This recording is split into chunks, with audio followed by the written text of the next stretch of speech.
And good morning, good morning, good morning. Welcome everyone to another edition of the Kitchings Table here on Awesome Radio, 106.9 FM, WBISLP, Roku TV, Facebook Live, YouTube, and GPAC 23. I'm Earl Kitchings. I'm the host of the Kitchings Table, and every Tuesday morning, we want to bring you things that we think are important, newsworthy, information that you may or may not know, something that just makes you go, didn't know about that.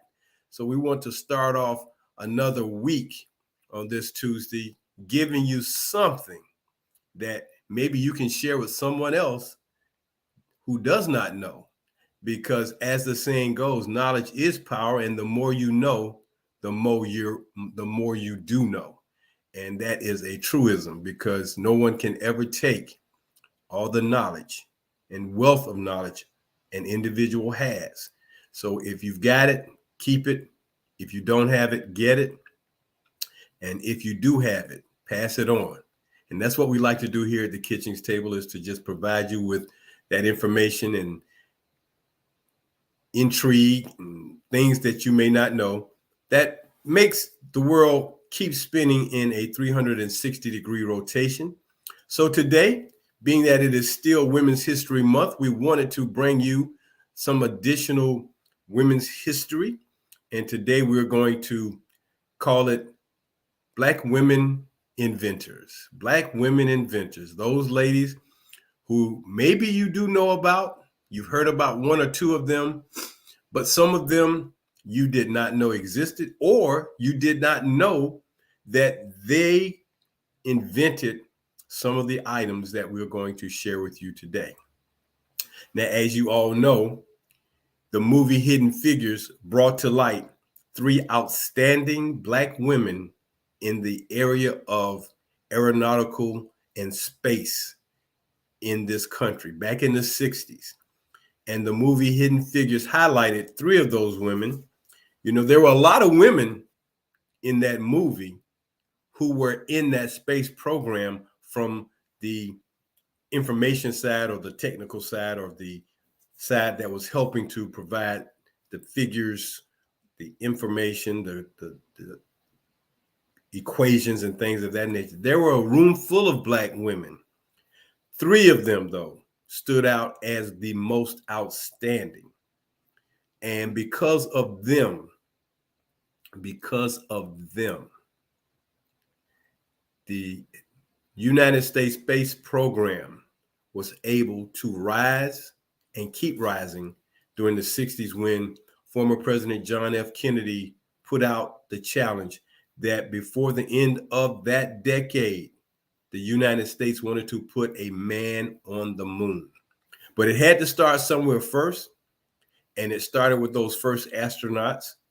And we don't remember all of them, but one we do remember is Colonel John F. Glenn. And John Glenn in the movie is portrayed as saying that he didn't want to go up into space unless Katherine Johnson had given the figures, the correct figures, the exact figures, the precise figures as to where the launch and the re-entry would happen for him. He didn't trust the computer at that time. And during that movie, as you know, a lot of times Miss Johnson was referred to as a computer. She was a mathematical whiz. That's what she was. She knew numbers backwards, forward, sideways, up, down, 360. Any way you wanted to turn it, she knew math.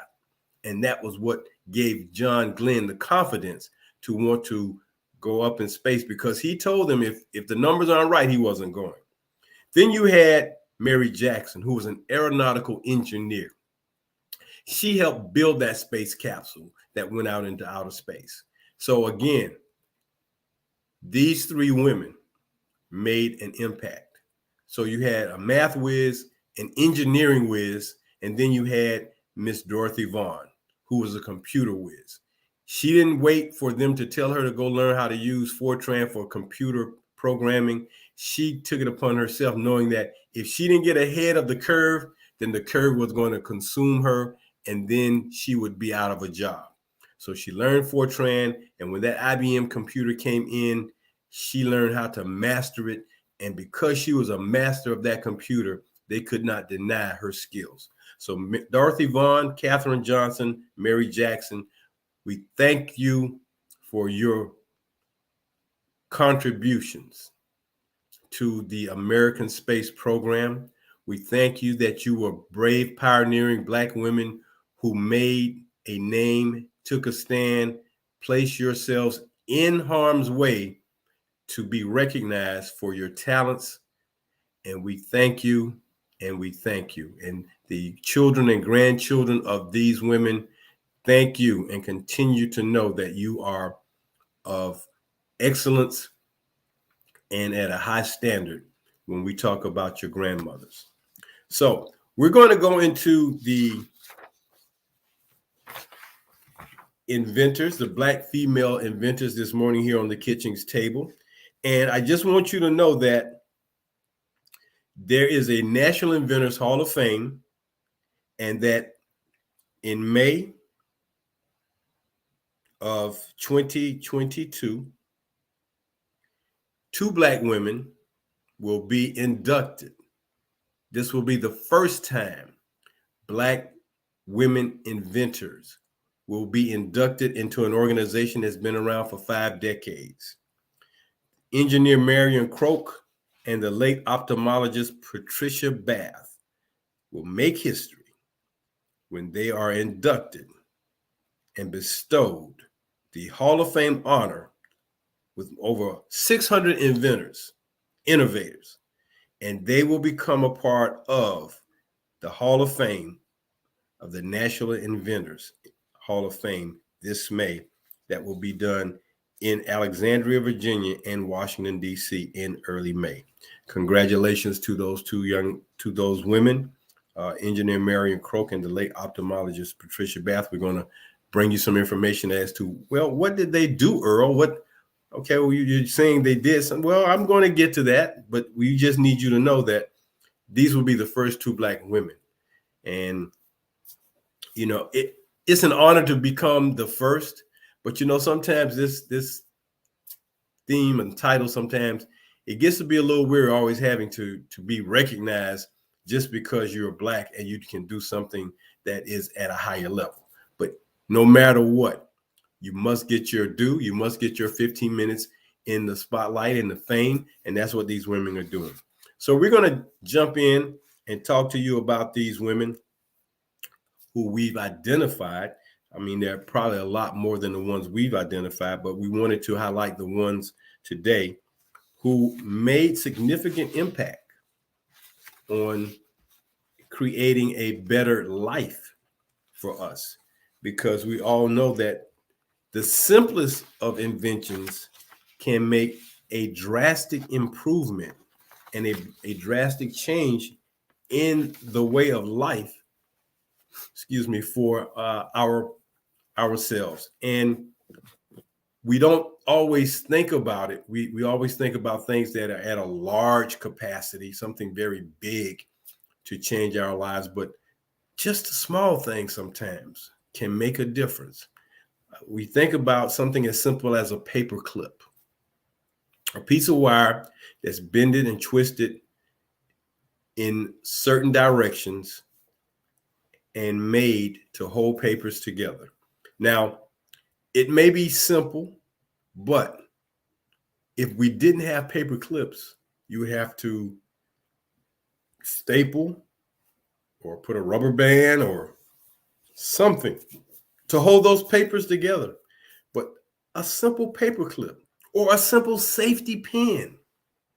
Think about those 2 particular products, a paper clip and a safety pin, both made out of wire and both have the capacity to hold things together, but they're very small. But someone decided to take a piece of wire in its simplest form and make a paper clip, and in a more, I guess, specific form, because if you look at that safety pin, it has a sharp point on one end, and then it's got a clasp to protect that sharp point on the other end. And they're all one piece, or assumed to be one piece, of metal that we seldom think about, give any thought to. We just use them and don't think about who invented them and why and what caused them to happen. But this is why inventions and inventors are so important. Somebody has a better idea for the quality of life. So the first person I like to talk to is Dr. Shirley Jackson, who work led to innovations along with developments in touch-tone phones, portable fax machines, and fiber optic cables that make your long-distance phone calls come in crystal clear. Now, I can speak directly about optical fibers simply because in my early years, right after college, I worked at a company called Bell Laboratories, which was part of the AT&T Western Electric phone system. And AT&T was the management company. Western Electric was the manufacturing arm of the phone company, and Bell Laboratories was the research and development part. So you had those three components. You had someone to put the phones in service, someone to manufacture, and somebody to do the research and development to create and improve the phone. Well, during that time in the late 70s, engineers started working with fiber optics, and they found that the signal through a strand of glass as thin as a hair strand could carry data, information, voice data, and be clearer and more specifically and efficient for the phone system. And up until that time, phone signals were carried through copper lines, copper strands. And they would take these copper strands and wrap them up in big bundles, small bundles, to carry phone messaging. So they used to have these tremendously large cables that, one cable could have 1,000 strands, or one cable could have 100 strands, depending on the size that were needed.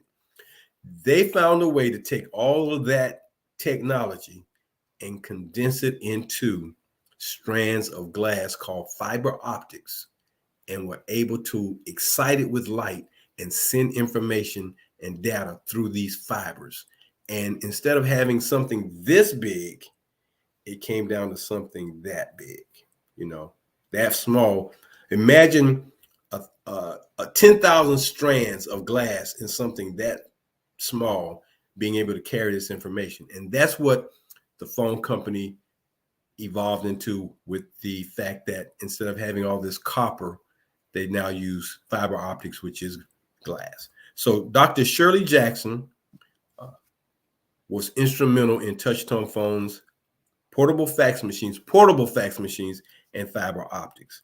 She was the first Black woman to earn a doctorate from MIT, and she became the first Black female president of a major technological institute, and went on to become the first Black woman appointed chair of the U.S. Nuclear Regulatory Commission. Dr. Shirley Jackson. Next, you ever wonder what people used to do prior to having heaters in our homes? You had fuel heaters, then we moved to electrical heaters. But prior to that, we had stoves or heaters where you had to put pieces of wood in. This next lady is an inventor who designed a natural gas fueled heating furnace. Alice H. Parker. Her design earned a patent in December of 1919 and helped give birth to the thermostat and the familiar forced air furnaces that we have in most homes today. Alice H. Parker, instrumental in improving the heating system, heating units that we use today more efficiently and to be more space saving and to give us better efficiency. Our next female inventor was Sarah Good. And in 1885, she became the first African-American woman to file a patent. 1885, Black women were inventing. I know you're wondering, well, I did not know that. Yes. And let's go back to something that we talked about early in one of our shows. Education is the key to our future. this is not more relevant than what is seen with me telling you that in 1885, a black female, Sarah Good, filed a patent for an invention. She was born into slavery, and after the Civil War, she moved to Chicago and met her husband, and they opened up a furniture shop. And back in those days, most black families did not buy or could afford furniture to live in small homes and apartments. So she saw a need, and that need led to the invention of the cabinet bed. The cabinet bed, a bed that can fold into a functioning desk, like a Murphy bed, only more useful. A cabinet bed. It isn't around today, but because of that invention, spaces could be used more efficiently. So when you think about a bed that could fold up to save space in dorm rooms, studio apartments, tiny homes, think of Sarah Good, who invented the cabinet bed and filed the first patent for an African-American woman back in 1885. Sarah Good. Then we move on to home security.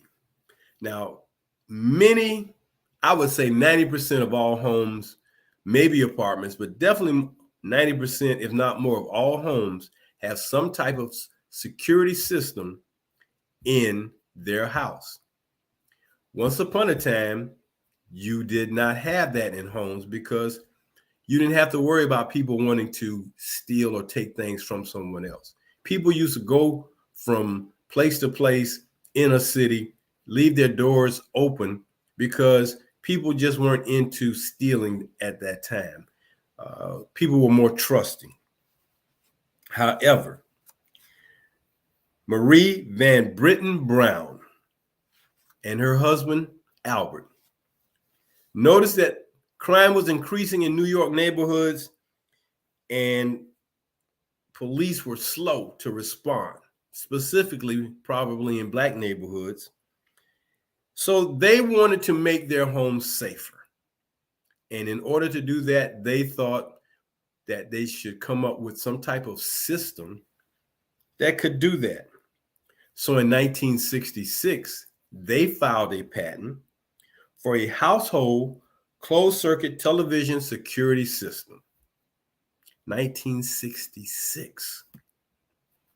Black people, not just men, but women, smart women, knowledgeable women, women who could think, women who were educated, and some who were not all that educated, started coming up with ideas for inventions that would help improve the quality of life.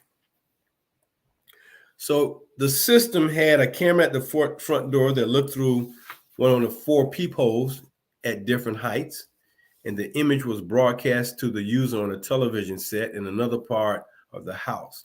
It also had a 2-way microphone, which allowed for communication between visitors at the door. And you may remember that some homes once upon a time used to have intercom systems. You walked up to a house, they had a panel on the side of the house that had a speaker and a microphone. You pushed the button to let someone know you were at the door. They would come back and ask who's at the door. You would tell them who it was, and then they would know you had come to visit them.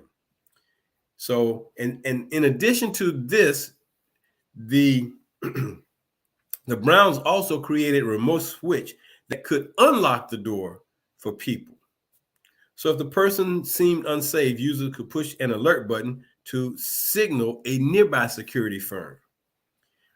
So when you think about your security systems in your homes today, think about Marie Van Britten Brown, who with her husband came up with a security system to help curb the plague of people breaking into homes back in New York City.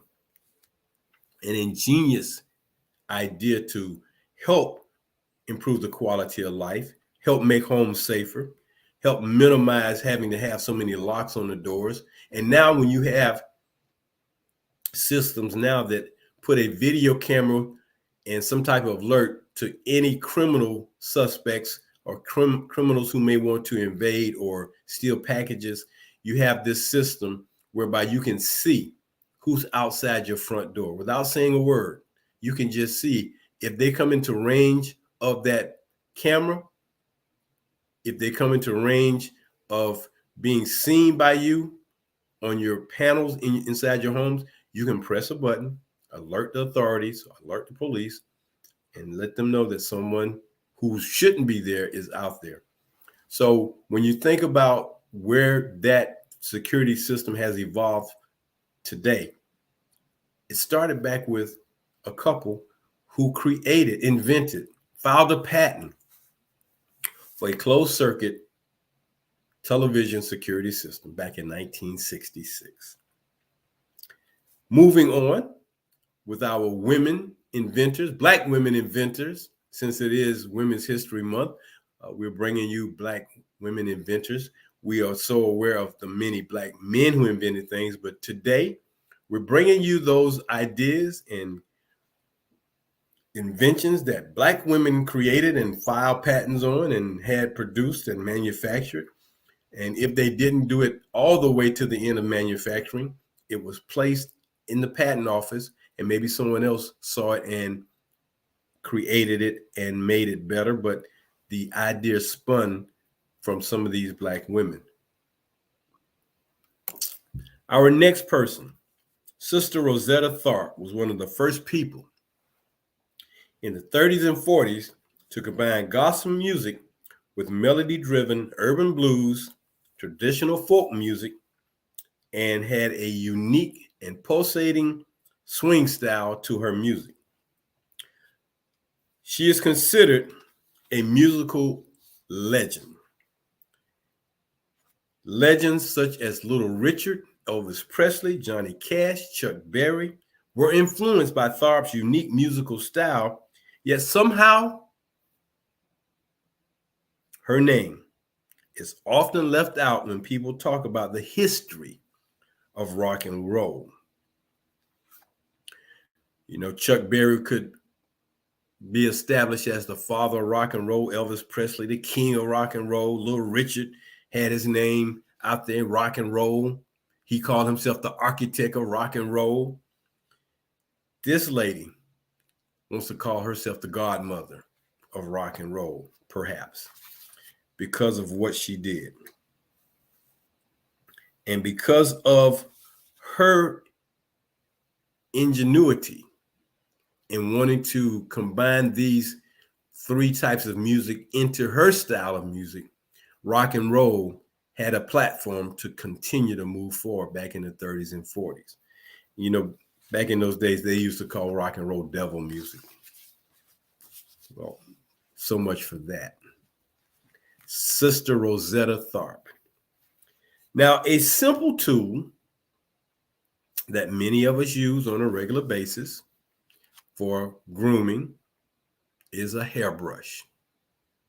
Something as simple as a hairbrush, but if you the next time you use that hairbrush, I want you to break down the way that tool was structured, invented, because it's taken on different looks nowadays.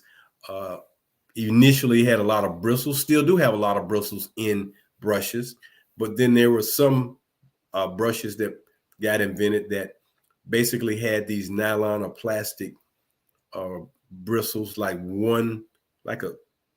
almost like a stalk, you know, something that's just one piece as opposed to many bristles making that one element in that brush. So when a person is brushing their hair, this is an invention by Linda D. Newman's invention, and in 1898, patented her new and improved hairbrush. The hairbrush had separated bristles, slots that kept the dirt and hair nearly contained, and a detachable compartment for easy cleaning. The hairbrush, 1898, an improved hairbrush, not just the hairbrush, but improved hairbrush, Linda B. Newman, 1898. As you can see, these inventions go back a long ways. Then we have Miss Bridget Biddy Mason. Now, many of you may know that the city of Washington, D.C. was laid out by Benjamin Banneker, a Black engineer who helped lay out the city streets of the city of Washington, D.C. He did some other inventions, but he's definitely noted for helping to lay out the city streets of Washington, D.C. And if you've ever visited Washington, you know, Washington takes on some aspects of France where they have the roundabouts. You know, you drive and you get to that roundabout. You're starting to see that in traffic patterns now. But in Washington, man, that is just a common thing. And when you have streets spurring off from that roundabout, let me tell you, if you don't know where you're going and know how to get back to where you are starting from or get back to where you're going to get lost in Washington, D.C. And I'm speaking from experience that you hit that roundabout, you might take that thing and find a street that you think is the street. And because of traffic, you take the street, it's the wrong street, maybe a one-way street, and you can't figure out how to get back to where you're going. And man, you panic. We all panic. You know, you get lost, you panic. And it's interesting how those roundabouts allow for traffic patterns to be smooth and easy flow. And Benjamin Banneker was initially primarily the reason why Washington, D.C. is laid out the way it is. Well, Bridget Biddy Mason didn't invent the city of Los Angeles, but she helped shape the city of Los Angeles, specifically downtown. And again, she was born into slavery, but her family moved to California, and she found her freedom out in California.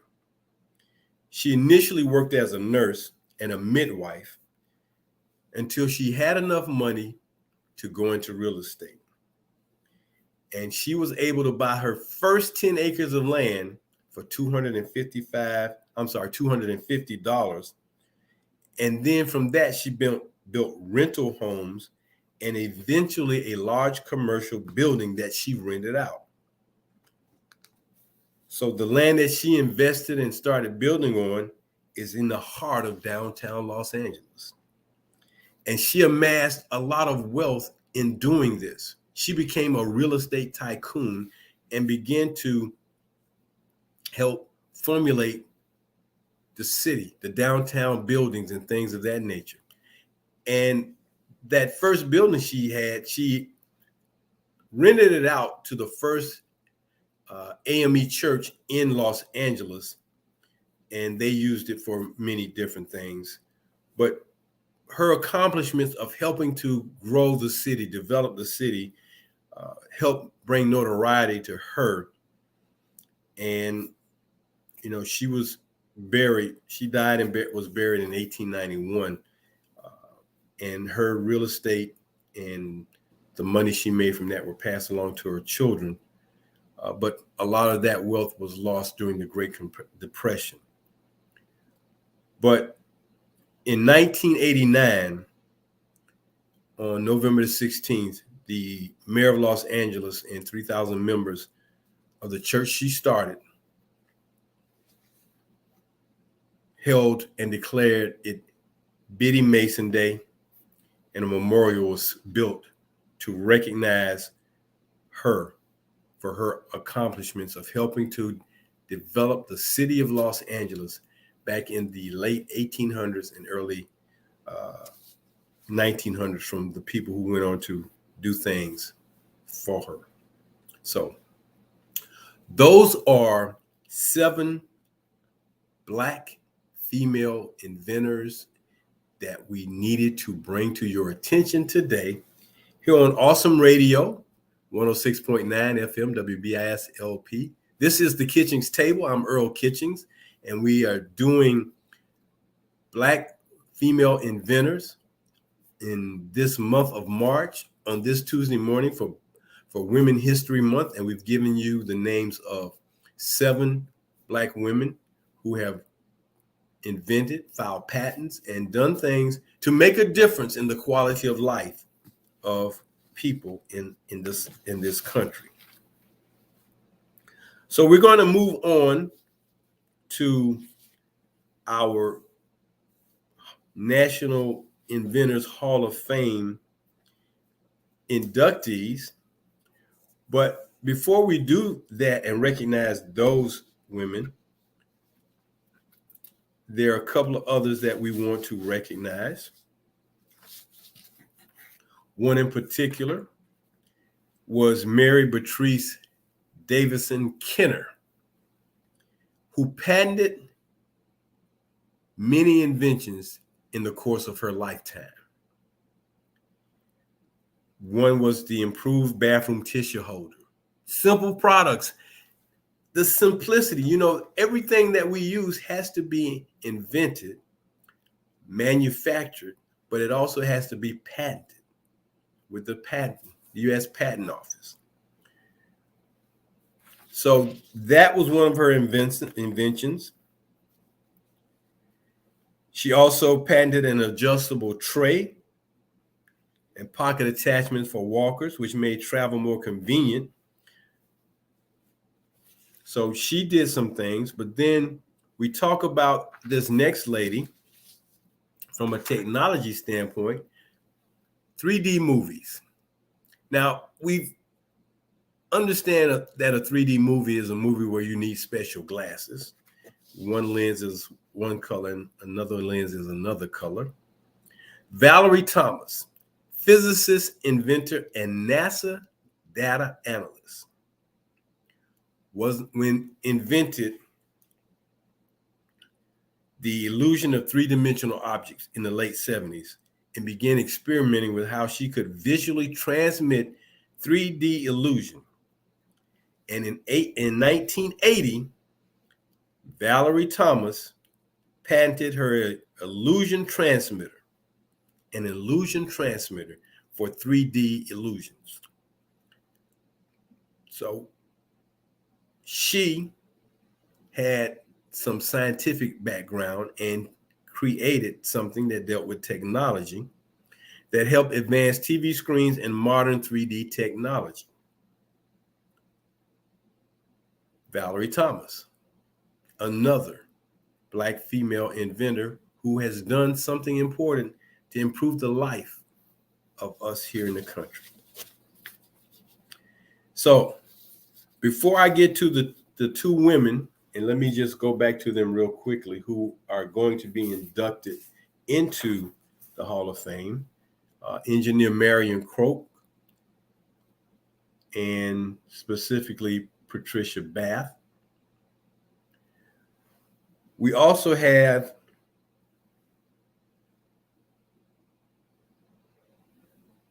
Lisa Gelupter,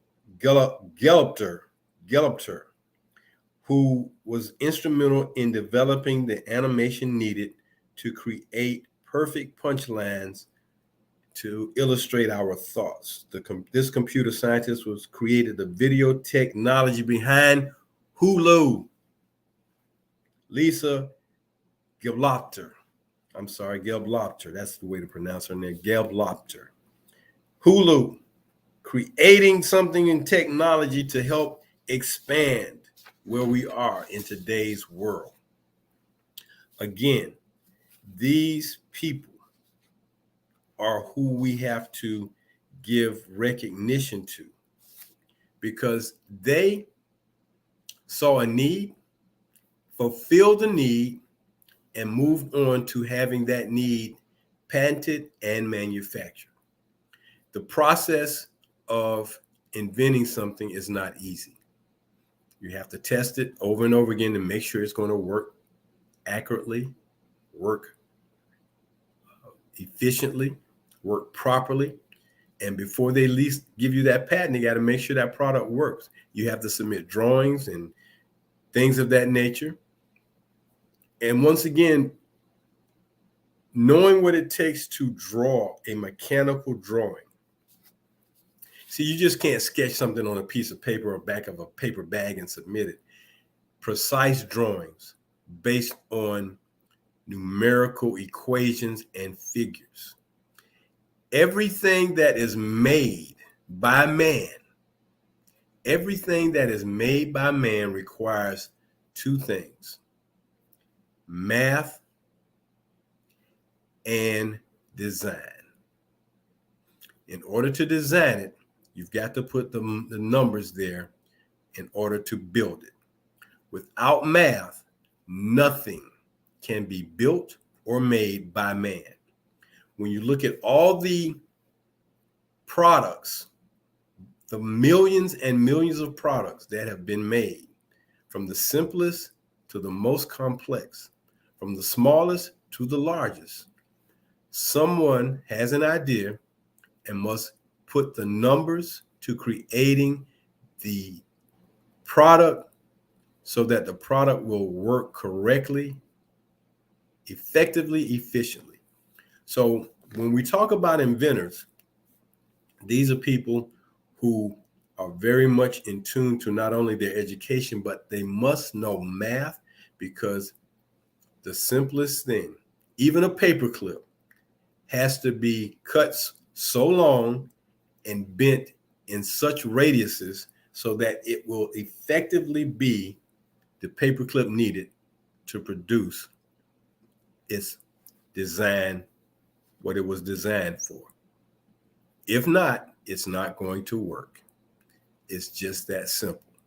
And when we talk about complex things, cell phones, for instance, one of the most complex products ever invented by man, along with the computer. We know how to use them. Do we know what it took to make them?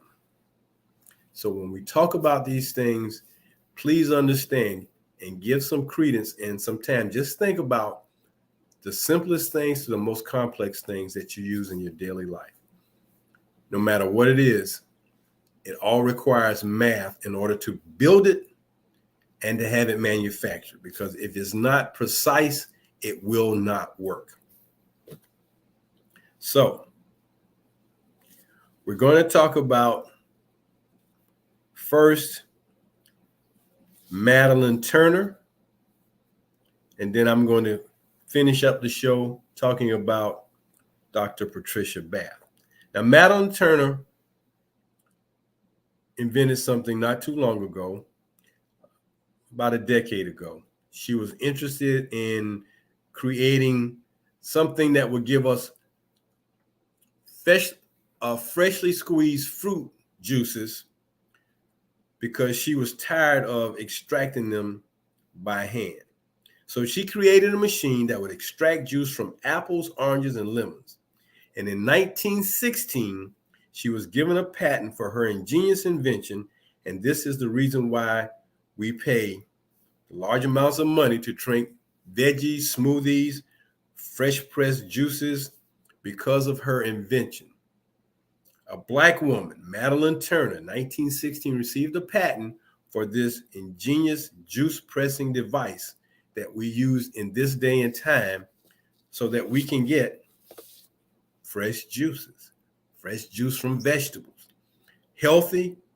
And because you get tired of making juice by rotating that lemon or that lime or that orange on that item, that product where you can, rotate it and make the juice come out.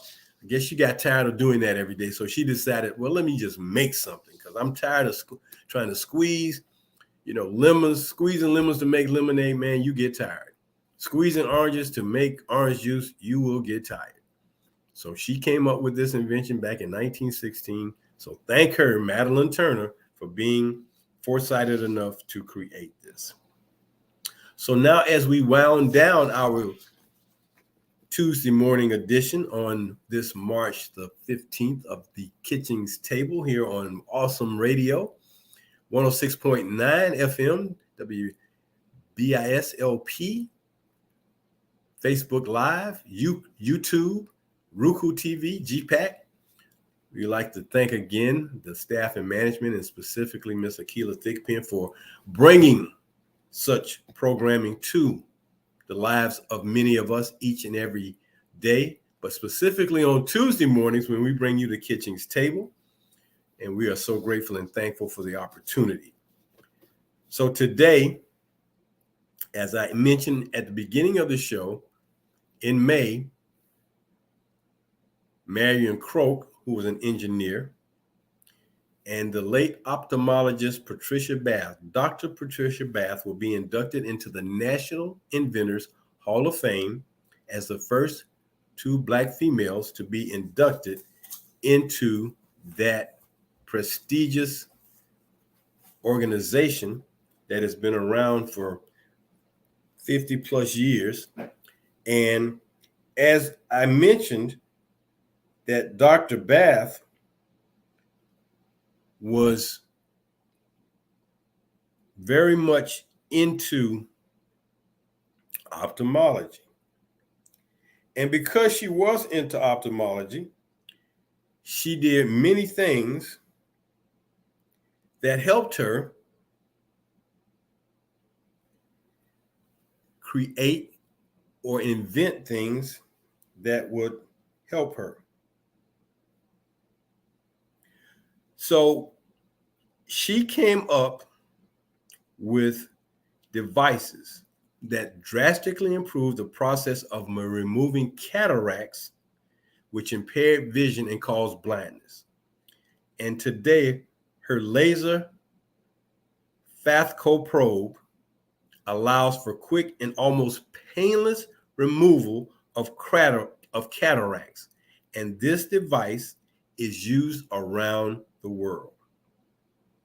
She was the first African-American woman to receive a medical patent. She co-founded the American Institute for the Prevention of Blindness and was the first woman to become the head of a residency program in ophthalmology. Dr. Patricia Bath, a phenomenal Black woman who made her impact in the field of her choice, ophthalmology. And because of her, we are able, for all the ophthalmologists, all the optometrists, any doctor involved with eye care who can remove cataracts, it is because of this woman that this invention was made, this probe was made, which will allow for the painless removal of cataracts, helping to minimize or almost completely eliminate blindness in individuals who have their issues with their eyes. So you can minimize having to use glasses. You can minimize having your vision impaired. So this woman did a lot. Now, Marion Croak was an engineer and the vice president of engineering at Google. She has served as the senior vice president of research and development at AT&T, where she worked on advancing voice over IP technologies, furthering the capabilities of audio and video conferencing for platforms such as what you're looking at us today called Zoom or StreamYard. Marion Rogers Croak is the person who helped advance voice over IP technologies and helped design the platforms for Zoom. You would have never known that. You would have never heard of this woman, but a Black woman helped give you Zoom. Marion Croak. I'm going to call her Dr. Croak, even if she does not have it, because for her to create something like this or be on a team of people or be instrumental in doing this, she had to have some very, very dynamic knowledge and wisdom. And as it states here, ironically, she joined AT&T Bell Labs, that company I started working with back in the late 70s, research and development, in 1982. And she advocated for switching from wired phone technology to internet protocol. She holds more than 200 patents, including more than 100 in the relation to voice over IP. She pioneered the use of phone network systems to make it easy for the public to donate to crisis appeals. Marion Rogers Croak, Dr. Patricia Bath, these two women will be inducted into the National Inventors Hall of Fame. So the next time you have someone who needs cataract surgery or needs to have something with ophthalmology done to remove cataracts or minimize blindness, think about Dr. Patricia Bath and her creating her invention, the laser phaco probe. But every time you get on Zoom, each and every time, just know that a woman of color is the cog behind that wheel spinning. Because without Marion Croak, who was instrumental in the development of the platforms for Zoom, a lot of the opportunities that we've had during this pandemic to reach out to family members, to reach out to our businesses, to reach out to our physicians, a lot of this would not have been possible. And it started with her pushing for this when she started working with AT&T Bell Laboratories back in the early 80s. Thank you, Dr. Patricia Bath, and thank you, Marion Rogers Croak, for being innovators, for having vision, for seeing further down the path to the future than what was being seen at the time of your coming up with your patents for your inventions. Again, people of color are doing great things, but they're minimized in their acknowledgement and receiving accolades for what they're doing. But for me, I want to pass along those two names because they're going to be the first two women inducted into the National Inventors Hall of Fame. And because that Zoom feature nowadays is so prevalent, you know, we must recognize this woman, Marion Croak. Thank you, Marion Croak, because without you, I would not be seen on YouTube or Facebook or whatever platform you see me on today, StreamYard. You wouldn't see me on this platform. And a lot of people who use it, again, technology, we use it and don't think about it. So Zoom on a computer, Zoom on your cell phone, made possible by a Black woman. Minimizing blindness, made possible by a Black woman. And I bring those two ladies out again because they're going to be inducted into the Hall of Fame. Share that information with someone today. Let them know that Black women made a difference. Black women continue to make a difference. People of color continue to make a difference in the country, in the world, by, once again, having the key. And again, that key is education. Education, as our forefathers and foremothers taught us, is the key to the future. Teach your children that just using that cell phone to see pictures or all the videos is not enough. They must learn how to use the knowledge and wisdom and education applications that provide them with knowledge from these platforms. So, As we close out today's show, I want to thank you for joining me here on the Kitchings Table, heard every Tuesday morning at 10 a.m. on WBISLP 106.9 FM here on Awesome Radio. And until next Tuesday, remember, it's Women History Month. Black women make a difference. You make a difference. Teach your children that they are the future and they can make a difference. Until next Tuesday morning, I'm Earl Kitchings saying goodbye from the Kitchings Table. Have a great week. Stay safe and take care.